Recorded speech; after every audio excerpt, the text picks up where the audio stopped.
সকালবেলা উঠেই কোন ঝামেলায় পড়লাম বলো তো। এই অত্যাচার আর সহ্য হচ্ছে না, তা বলে আমি এবার ছাদে আসা বন্ধ করব?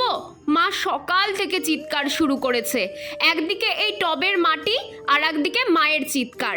যেই সকালে ছাদে এসেছি অমনি মা শুরু করেছে, দুদিনও হয়নি সেরে উঠেছিস, আবার যদি নোংরা ঘেটে তোর পক্স হয়, তোর একদিন কি আমার একদিন, লাঠি ভাঙবো তোর পিঠে। আর বলো না, এতদিন তো ছাদে আসতে পারিনি, কতগুলো চারা গাছ লাগানো বাকি, তাই একটা টব ফাঁকা করে একটা ডালিয়া গাছ বসাবো ভাবছি। অমনি মা শুরু করে দিয়েছে। জানি মা আমার ভালোর জন্যই বলছে, তাই বলে আমি গাছ লাগাবো না বলো তো? কতগুলো চারা গাছ লাগানো বাকি, আমি না বসালে তো গাছগুলো নষ্টই হয়ে যাবে। মন খারাপ দেখে আমার ছোট ভাই এসে বলছে, দাও মোমু, আমি সাহায্য করছি। এইটুকু বাচ্চা কি গাছ লাগাতে পারে? কি যে করি, ধুর।